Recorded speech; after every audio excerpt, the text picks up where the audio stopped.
So to answer that, we can take a look at how this matrix operates on certain vectors.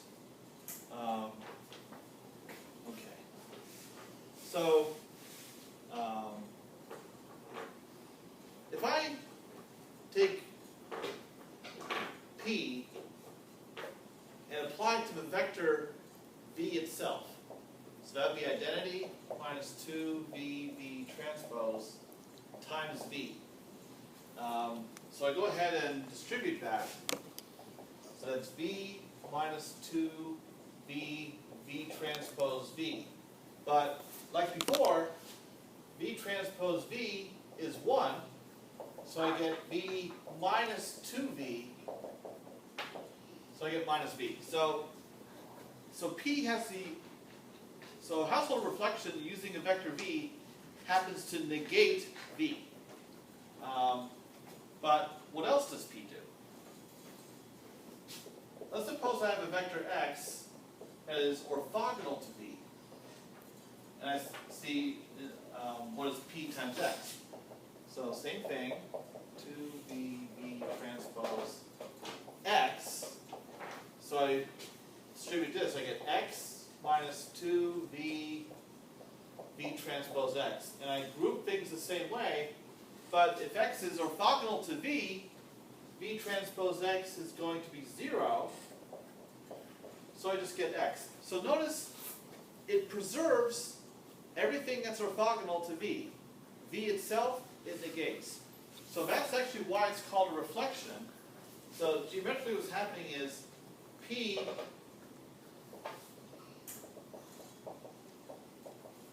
if you give it any vector X in Rn,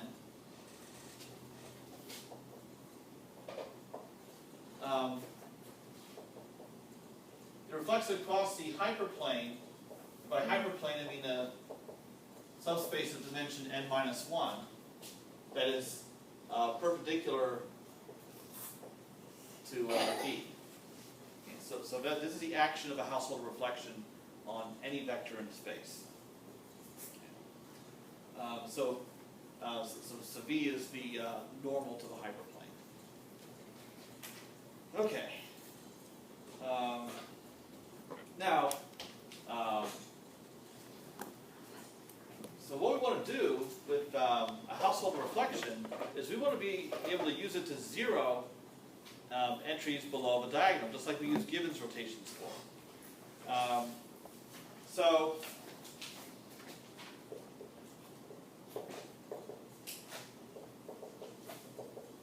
in order to 0 elements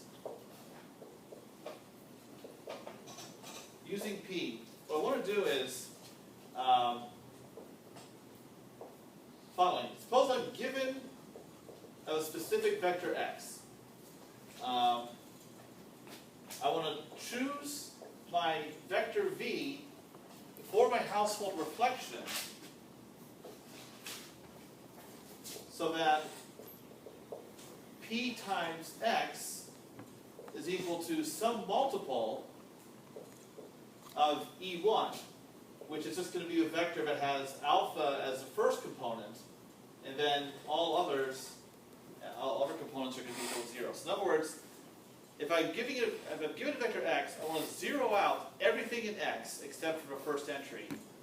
What vector V is going to do that? Now, turns out I know what alpha is because P is an orthogonal matrix. So P times X has to have the same magnitude as X. So in other words, alpha is going to be plus or minus the 2 norm of X. Okay. So if I can find the magical vector V that does this, then this will help me compute QR factorizations where I'm trying to 0 a whole bunch of elements in every single column. Okay. So, switch boards for this.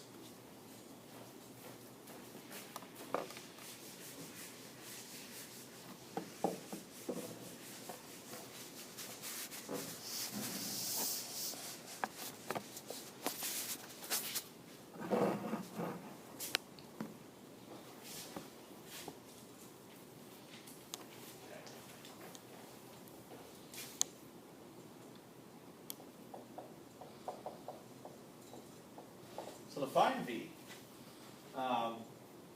we'll just basically, we're going to solve this equation, px, which is the same as identity minus 2v transpose x equals alpha E1 for v. And it might seem like it's going to be a difficult equation to solve since we have v in two places here, but what helps us is the fact that we know that v has to be a unit vector. So if we look at, if I multiply this out, so I have x minus 2v transpose x is equal to alpha E1.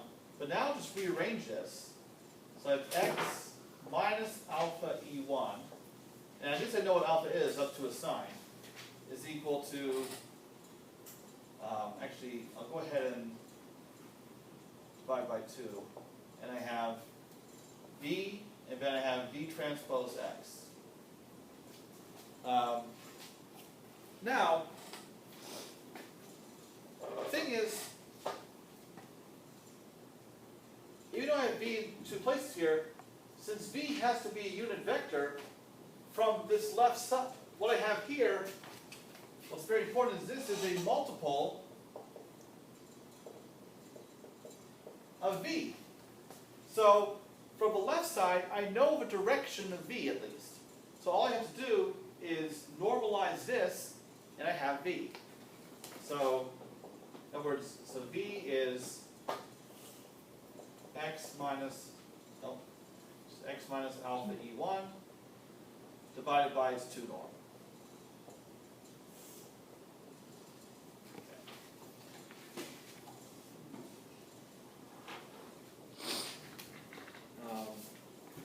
Now, there's one last wrinkle here to address. Now, in the notes I give simpler formulas for all the elements of v. But that's kind of a distraction, really. The thing I want to focus on is alpha is plus or minus the 2 norm of plus or minus the 2 norm of x. But we need to figure out, is there a reason to choose one sign over the other? It turns out that there is. So if I look at v1, so that's going to be x1 minus, actually it would be minus plus the 2 norm of x times E1, but the first component of E1 is 1. And then I'm dividing by this norm here.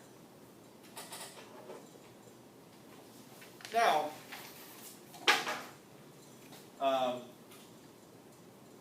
so what I should do here is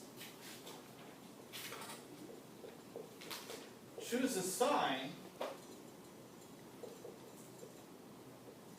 in order to avoid performing subtraction. So we're trying to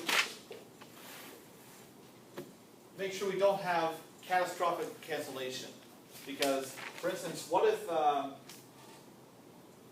vector x is almost equal to E1? So that means that x and the x1 and the magnitude would be very close to one another, possibly. So we need to make sure that these two terms have the same sign. So that's how we choose our alpha here. So in other words, alpha is plus or minus the 2 norm of x, and it has the opposite sign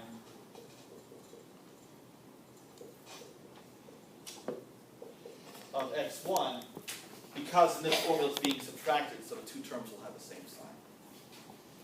Okay. So that's one important point about choosing this vector v so that we're wiping out entries. Okay. Another important point to make is about efficiency.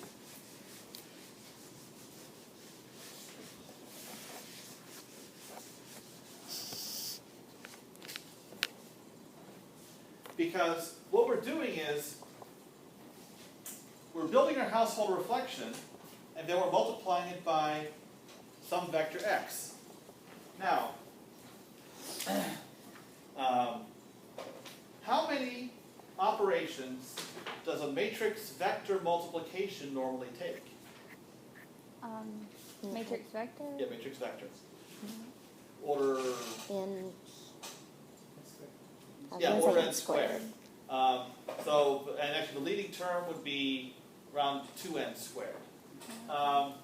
So we could do that here, like form identity minus 2VV transpose and then multiply that by x. But that's a terrible thing to do. So, number one of my commandments for numerical linear algebra is to never, ever, ever, ever explicitly form the full household reflection matrix, identity minus 2VV transpose. Because what you're doing is you're just going to be multiplying this by some column vector.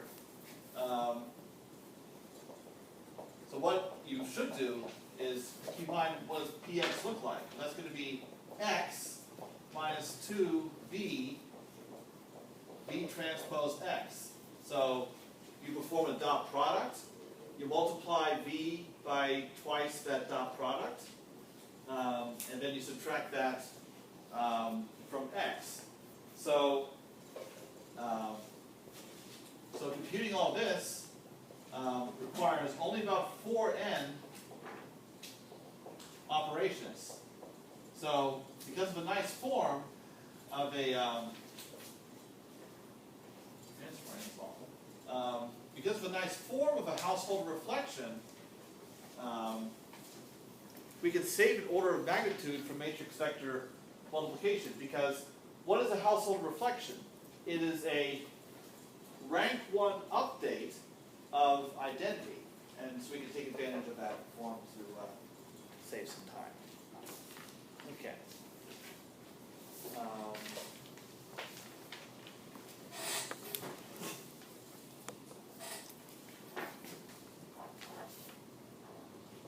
Okay, so actually, all right, I guess we are going to finish a little early today after all. So the last thing I'll describe is how do we actually use this for a QR factorization.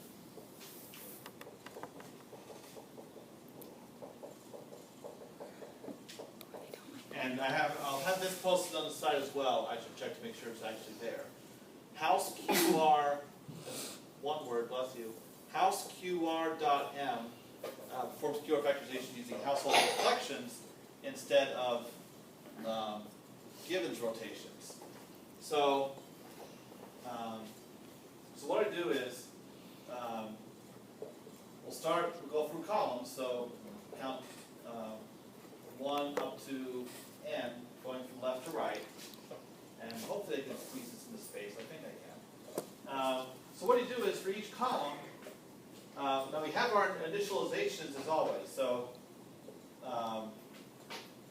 so like before, R is initially equal to A, and Q is initially equal to the identity. So what we do is,